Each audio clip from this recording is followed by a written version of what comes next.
Welcome to research paradise. आज से हम लोग एक नई वीडियो सीरीज स्टार्ट कर रहे हैं नॉर्मलिटी के ऊपर। ये वीडियो सीरीज में टोटल 4 लेक्चर्स होंगे और आज का जो पहला लेक्चर है वो जेड स्कोर के ऊपर है। आज के लेक्चर में हम एस के ऊपर बिल्कुल भी बात नहीं करने वाले, जेड स्कोर का कॉन्सेप्ट समझेंगे। तो आइए देखते हैं व्हाट आर जेड स्कोर्स। तो जेड स्कोर हमें बताते हैं डिस्टेंस कितना है एक डेटा पॉइंट का उसके मीन से। जेड स्कोर की खास बात ये होती है कि यूनिट ऑफ मेजरमेंट जो होती है इसमें ये इसको इग्नोर करता है, और स्टैंडर्डाइज स्कोर हैं जिसमें unit of measurement standard deviation होती है। तो इस बात को समझने के लिए एक एग्जांपल का सहारा लेते हैं। मैं ये कह सकता हूँ कि टेबल मुझसे 3 फुट की दूरी पे है।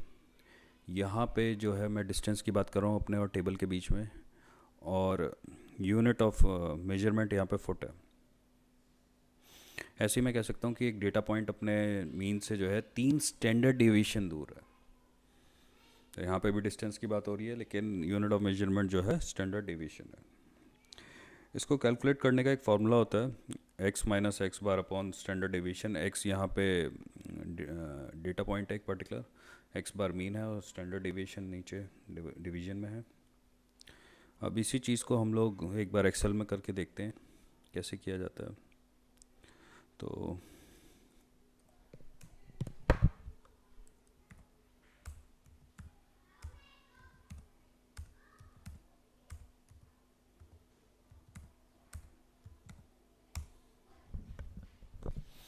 ये एक डेटा सीरीज़ है 10 20 30 40 50 60 70।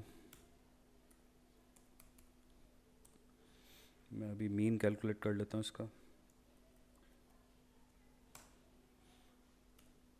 और स्टैंडर्ड डेविएशन भी।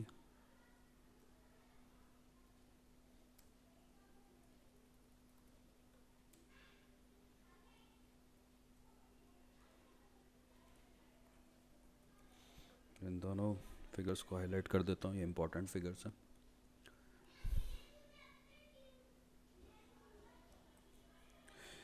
फॉर्मूला के हिसाब से मुझे नेक्स्ट जो कैलकुलेट करना चाहिए वो x माइनस एक्स बार करना चाहिए। तो x माइनस मीन, और उसके लिए इज इक्वल टू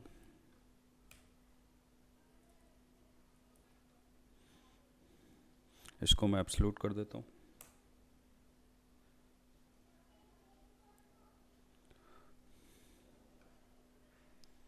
और z स्कोर कैलकुलेट करने के लिए अब जो x माइनस मीन वाली वैल्यू आई है इसको मुझे स्टैंडर्ड डेविएशन से डिवाइड कर देना चाहिए। तो यहाँ मेरे पास z स्कोर की वैल्यू आनी चाहिए।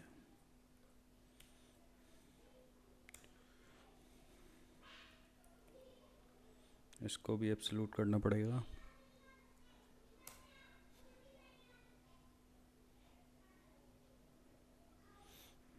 ये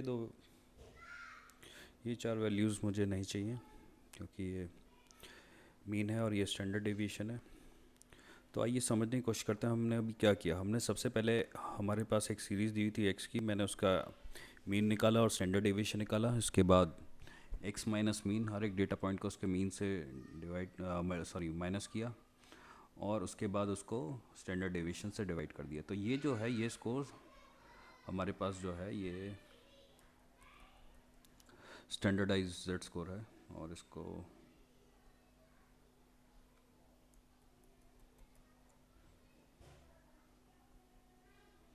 2 डेसिमल प्लेसेस तक कर देते हैं। तो ये मुझे बता रहा है 40 जो है यहाँ पे इसका जो जेड स्कोर है वो ज़ीरो है। वो इसलिए है क्योंकि 40 की जो डिस्टेंस है अपने मीन से वो ज़ीरो है। 30 की जो डिस्टेंस है वो -0.46 है। इसी तरह मुझे ये दिखाई दे, ये सारे वैल्यूज़ फिगर जेड स्कोर आ रही हैं, और मुझे पता लग रहा है कि वैल्यू ये स्कोर कितनी, ये पर्टिकुलर डेटा सेट कितनी दूरी पे है मीन से। आइए वापस चलते हैं अपनी पीपीटी में और देखते हैं आगे क्या है। जेड स्कोर को यूज़ क्यों किया जाता है? तो जेड स्कोर को यूज़ किया जाता है कैलकुलेट करने के लिए प्रोबेबिलिटी एक पर्टिकुलर वेरिएबल की, कंपैरिजन करने के लिए दो स्कोर्स के बीच में। तो इस चीज़ को हम ज़्यादा बेटर समझ सकते हैं एग्जांपल्स के सहायता से। और पहला जो एग्जांपल है, दो एग्जांपल्स हैं आज की पीपीटी में, और दोनों example statistics for management 7th edition से लिए गए हैं। काफ़ी इंपॉर्टेंट फेमस जो है ये बुक है। तो पहला जो क्वेश्चन है वो बात करता है कि what is the probability that a participant selected at random will require more than 500 hours to complete the programme. तो क्या प्रोबेबिलिटी है कि एक पर्टिकुलर पार्टिसिपेंट्स जो है उसको 500 घंटे से ज़्यादा लगेंगे एक प्रोग्राम को कंप्लीट करने के लिए। तो ये एक नॉर्मल कर्व है। नॉर्मल कर्व के बारे में हम और ज़्यादा समझेंगे हमारे नेक्स्ट वीडियो लेक्चर में। तो अभी के लिए हम ये समझ लेते हैं कि इसकी एक प्रॉपर्टी होती है कि कर्व के अंडर का जो एरिया होता है वो 1 होता है और ये सिमेट्रिकल होता है। अगर मैं इसको दो पार्ट्स में डिवाइड करूँ तो एग्जैक्टली हाफ मिलता है मुझे, और बीच में मीन मीडियन मोड होता है। तो ये कुछ बातें हैं अभी के समझने के लिए। यहाँ पे हमें कुछ चीज़ें दी गई हैं कि मीन है 500 आवर्स और स्टैंडर्ड डेविएशन है 100 आवर्स। तो ये जो मिडल वाली वैल्यू है, क्योंकि मीन मिडल में होता है इसमें, तो ये आना चाहिए हमारा 500 आवर्स। और जो क्वेश्चन हमसे पूछा गया वो पूछा गया प्रोबेबिलिटी क्या है कि एक पार्टिसिपेंट को 500 घंटे से ज़्यादा लगते हैं एक प्रोग्राम को कंप्लीट करने के लिए। तो इसका मतलब है ये जो शेडेड पोर्शन है, ये पूछ रहे हैं इसकी प्रोबेबिलिटी क्या है कि वो पार्टिसिपेंट्स यहाँ पे आएगा। ये 500 है, इससे नीचे 500 से नीचे, और ये 500 से ऊपर के आवर्स हैं। तो क्वेश्चन मुझे लगता है आप सबको क्लियर हो गया होगा। आइए देखते हैं कैसे करते हैं इसे। अच्छा, तो इसके लिए हम लोग क्या कर सकते हैं, सबसे पहले जेड स्कोर को कैलकुलेट कर सकते हैं। फिर से हम अपनी टेबल में जाते हैं और यहाँ पे हमें दिया हुआ है मीन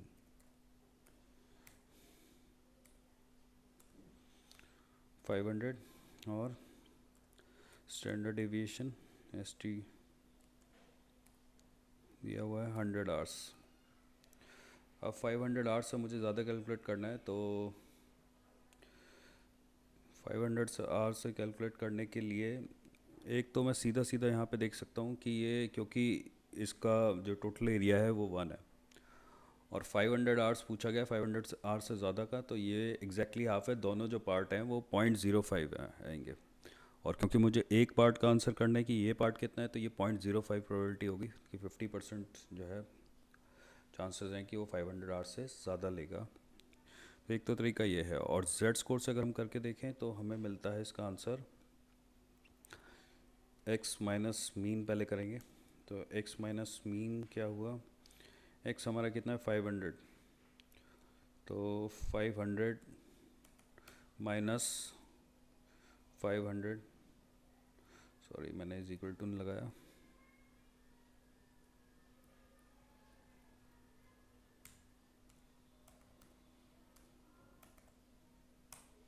उसके बाद ये वैल्यू डिवाइड होनी चाहिए स्टैंडर्ड डेविएशन से, जो कि फिर ज़ीरो आएगी। तो मुझे देखना है जेड स्कोर की प्रोबेबिलिटी क्या होगी ज़ीरो पे। तो इसके लिए मुझे टेबल में जाना पड़ेगा, और जो ये वाली टेबल हम नहीं चेक करेंगे, इसकी कई सारी टेबल्स हैं। तो इसकी टेबल को कैसे देखते हैं, एक बहुत ही अच्छा वीडियो है फिल चैन का, मैं उसका डिस्क्रिप्शन उसका जो लिंक है वो अपने डिस्क्रिप्शन में नीचे इस वीडियो के शेयर कर दूंगा, तो उसको आप चेक कर सकते हैं। तो अभी के लिए मैं अज्यूम करके चल रहा हूँ कि आप लोगों को टेबल देखनी आती है, और अगर टेबल देखनी नहीं आती तो डिस्क्रिप्शन बॉक्स से आप वो देख सकते हैं उस वीडियो को। तो ये है एक जेड टेबल, और यहाँ पे जेड हमारा जो वैल्यू आ रही है स्कोर की 0 आ रही है, और इस वैल्यू के नीचे 0.00 के नीचे देखेंगे तो दैट इज़ 0.5। तो ये बिल्कुल वही आ रही है जो मैंने अभी आपको समझाने की कोशिश की थी कि इसको दो पार्ट में डिवाइड कर देते हैं। इधर वाला पार्ट 0.05 और उधर वाला पार्ट भी, सॉरी 0.05 नहीं, मेरी माई मिस्टेक इस टाइप से। तो ये हमारा यहाँ पे जो आंसर आ गया वो आ गया 0.5 का।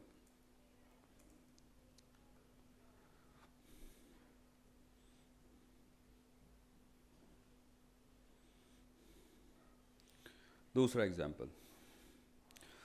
एग्जाम्पल कहता है वो प्रोबेबिलिटी क्या है कि कैंडिडेट जो सेलेक्ट किया जाए एक रैंडमली, उसको 500 से 650 घंटे लगेंगे ट्रेनिंग प्रोग्राम में। तो इसके लिए भी पहले नॉर्मल डिस्ट्रीब्यूशन को ड्रॉ किया जाएगा, और जो डिस्ट्रीब्यूशन दिखाई देगा, जो शेडेड पोर्शन दिखाई देगा, वो इस टाइप से देगा। पहला जो एग्जांपल था उसमें पूछा गया था 500 से ज़्यादा। अब पूछा जा रहा है कि 500 और 650 के बीच का ये एरिया, इसमें क्या क्या प्रोबेबिलिटी है कि वो जो कैंडिडेट है वो इसमें लाई करेगा। और यहाँ पे भी वही डेटा है कि मीन हमारा 500 है और स्टैंडर्ड डेविएशन हमारी 100 है। तो आइए एक्सेल में चलते हैं और कैलकुलेट करते हैं।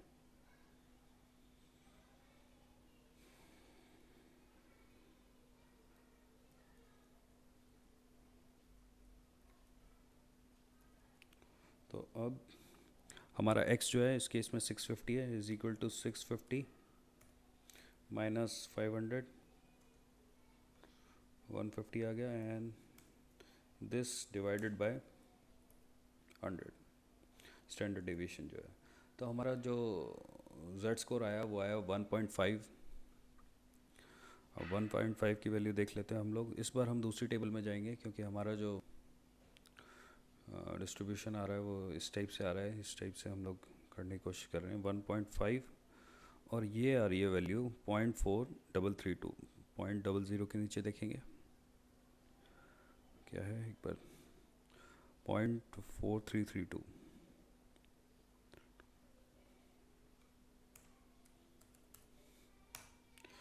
तो प्रोबेबिलिटी थोड़ी सी 0.4 से ऊपर है। हम देख सकते हैं कि वो एक रैंडमली सेलेक्टेड कैंडिडेट जो है वो इस शेडेड रीजन में लाई करेगा।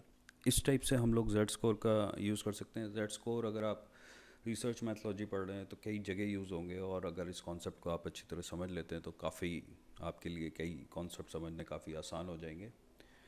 तो ये था हमारा आज का वीडियो। अगर आपको हमारा वीडियो पसंद आया तो इसको लाइक करें, हमारे चैनल को सब्सक्राइब करें और इस वीडियो को शेयर करें आगे से। Thank you.